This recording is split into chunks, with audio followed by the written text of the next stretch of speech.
Last Tuesday, I sat in a meeting that just, it structurally broke my brain. Oh no, one of Yeah, those. one of those. I mean, it was 90 minutes long.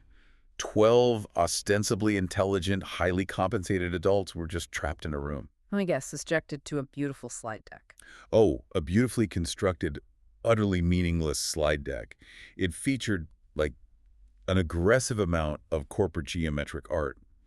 And do you know what we actually accomplished in that hour and a half? A staggering, monumental amount of absolutely nothing, just pure air. Nothing. Literally zero data was transferred.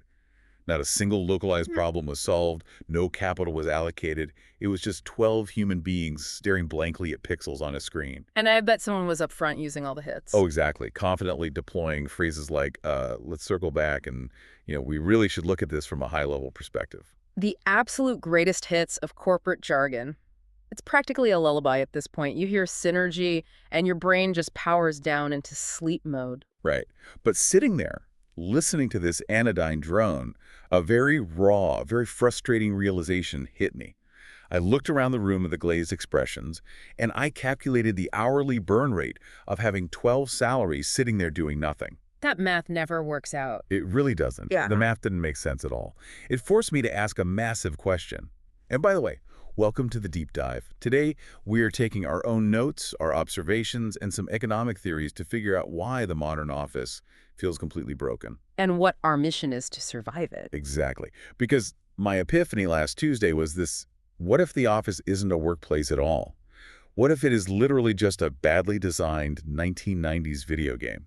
Wow, that is a terrifyingly accurate framework. Because if you look at the physical architecture and the behavioral loops of our daily work lives, Hmm. they do not map to human productivity. They map perfectly to a digital simulation. It's a simulacrum. Wait, I want to pause on that word.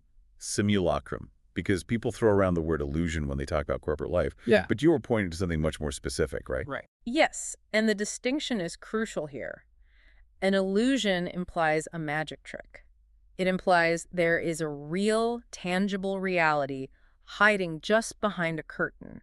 You pull the curtain back, and the truth is there. Right. But a simulacrum is... A simulacrum is entirely different. It's a representation of something that no longer has an original. It's a copy of a copy of a copy, where the foundational meaning has completely evaporated.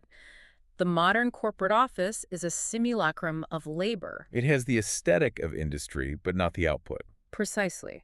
I mean, it looks like work. It sounds like work. You wear a lanyard, the chairs are highly ergonomic, you have a digital calendar filled with blocks of color. Yeah. But the actual kinetic substance of work, building something, solving something, creating real value, has vanished.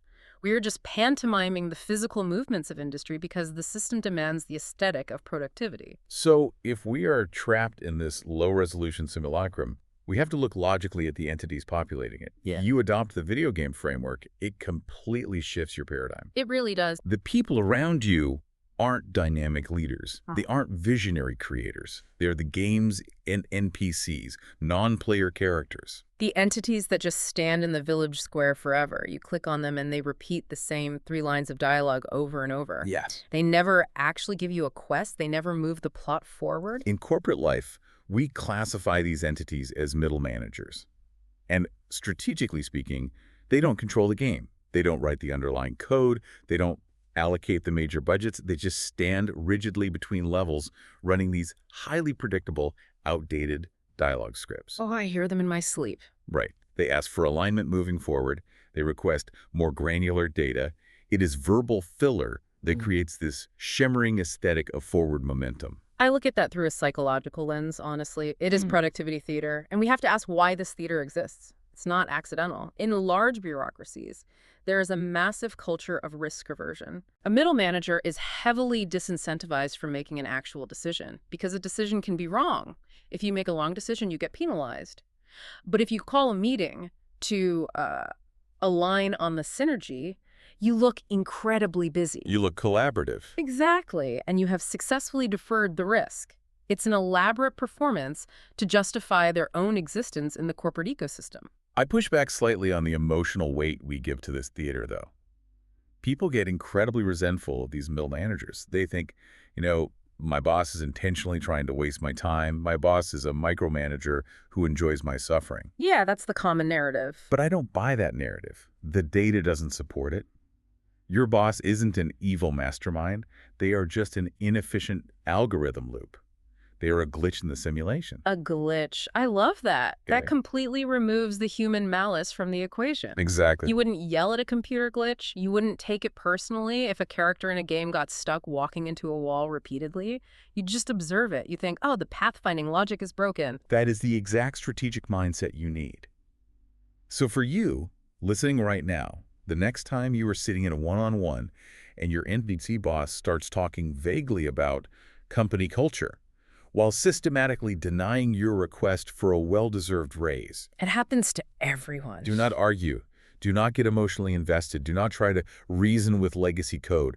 You just smile, you nod, and you mentally wait for the invisible skip dialogue button to appear. You just tap the button in your mind. Skip, skip, skip.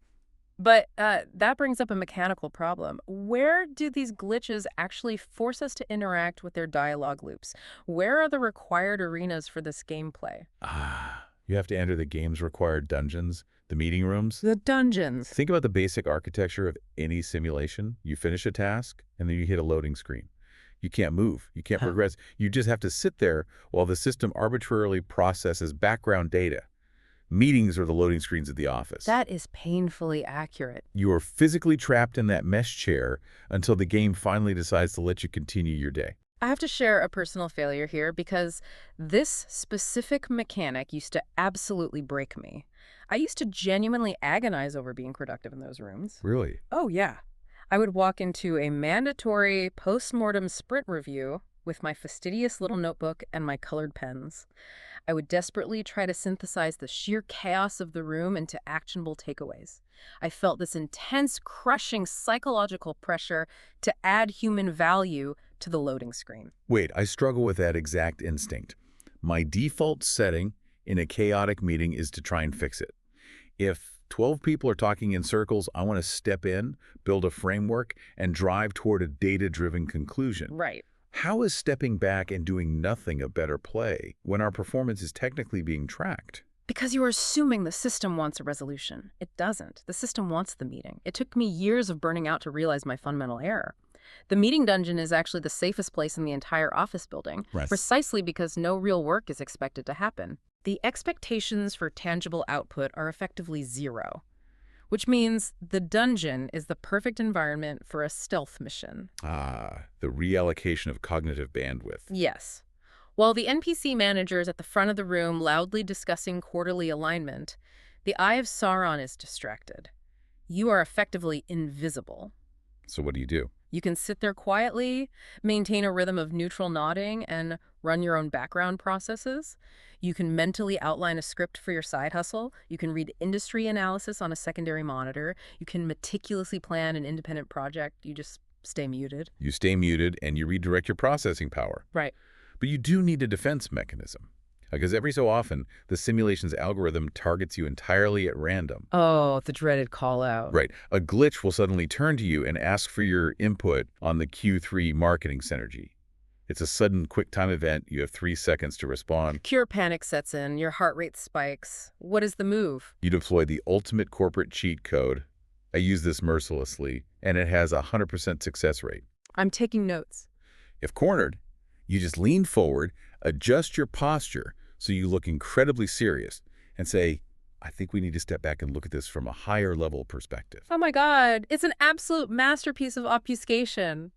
Nobody in that room knows what it means. You don't know what it means. It contains 0 bytes of actionable data, but it sounds wildly strategic. Though we have to look at the psychology of why this works. It weaponizes the bystander effect and the deep-seated corporate fear of looking unstrategic. Absolutely. If you tell a room full of people that we need a higher level perspective, no one is going to raise their hand and say, actually, I prefer a lower level, highly mundane perspective. That sounds terrible. Everyone wants to be perceived as a high level thinker, so the NPCs love it. They will nod sagely in agreement. And it reliably, mathematically buys you at least 5 more minutes of uninterrupted silence while the room aggressively debates what a higher level perspective actually entails. So good. It's a flawless evasion tactic. You deploy the smoke bomb, and you slip back into the shadows. So we've mapped the NPC dialogue trees, we've survived the loading screens, but if we pull back, this completely breaks the traditional math of capitalism. How so? If we are spending 15 hours a week in these meeting dungeons producing absolutely nothing, why is a company paying us? What is the economic engine of this game? We have to completely reframe the concept of compensation. Most people operate under a very archaic, almost romantic delusion. They truly believe their salary is a direct, linear reward for hard work. They think output equals income. It's a fairy tale we are taught in grade school. It is entirely disconnected from the reality of the modern knowledge economy. In this simulation, your salary is a very specific gaming mechanic. It's called gold per second. Oh, gold per second. I love that. You are not being paid for the brilliance of your ideas. You're not being paid for your kinetic output. You are being paid for existing inside the system's parameters. Every single minute you sit in that office pretending to care while a colleague enthusiastically explains the minute details of their weekend golf trip. Painful. You are actively farming resources. You are passively generating capital just by holding the space. Your primary job description is simply to remain logged in. I had a massive epiphany about this recently. Once you understand the gold per second mechanic, the entire emotional weight of the environment flips. It really does. The office stops feeling like this hyper-competitive, high-stakes battlefield where you must constantly bleed to prove your worth. It suddenly morphs into a heavily subsidized, paid, co-working space. Think about the actual infrastructure provided to you. Free heating. Right. The simulation gives you climate control. It gives you enterprise-grade internet. It provides unlimited free coffee, an IT department, and an assortment of mediocre pastries on alternating Thursdays. And in exchange for all of this, what do you actually provide? The mere rendering of your avatar in the building. Your physical presence. Right. But let me play devil's advocate here because I know how this sounds to a high achiever. I can hear people listening to this and thinking, wait, sitting quietly, avoiding work, farming a salary just for existing. Doesn't that sound like sheer, unadulterated laziness? Are we just advocating for total professional apathy? No, I vehemently reject that framing. Yeah. It is not apathy. It is not laziness. In a closed-loop simulation where hard work is not proportionally rewarded, extracting maximum resources without expending unnecessary kinetic energy is the purest, most elegant form of optimization. It is aggressively conserving your battery life. Precisely. Why would you redline your personal engine for a system that fundamentally does not care if you burn out? If you work twice as hard as the person next to you, does your gold per second double? Almost never. Exactly. So you farm the gold. You conserve your bandwidth because you are going to need that cognitive energy for the real world. But the game doesn't let you farm in the shadows forever. Eventually, the simulation forces an annual progress check. It mandates a confrontation. The boss fight. The annual performance review. Every single corporate game triggers this exact same encounter. You walk into a sterile, glass-walled room, you sit across from the ultimate NPC manager, and the dialogue script is entirely predictable. Let's deconstruct the classic boss dialogue. If you've ever sat in one of these rooms, you know exactly what the subtext is. They always lean across the desk, look at a spreadsheet you can't see, and say something profoundly vague like, "You're meeting expectations, but there's always room for growth." When an NPC says, "You're meeting expectations, but there's room for growth," the mathematical translation is this. You worked incredibly hard, you hit all your KPIs, you generated value, but the corporate budget did not grow. So neither will your salary. It's a systemic roadblock dressed up as personal feedback. It comes down to the inexorable nature of corporate budgets. Oh. And I choose the word inexorable very intentionally here. I don't use unstoppable. What's the nuance there? Unstoppable implies a physical force, Yeah. right? A kinetic momentum, like a runaway train that you could theoretically derail if you just build a strong enough wall.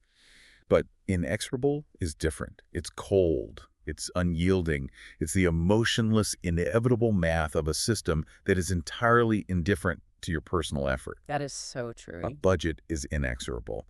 Your hard work, your late nights, your stress, none of it can change the underlying spreadsheet. That is a brutal truth. And the tragic mistake so many driven professionals make during this boss fight is treating the encounter like it's a reflection of their human worth. They take it personally. They really do. They get defensive. They internalize this manufactured critique. They think they failed. Which is a complete trap. In video game design, certain final bosses are programmatically rigged.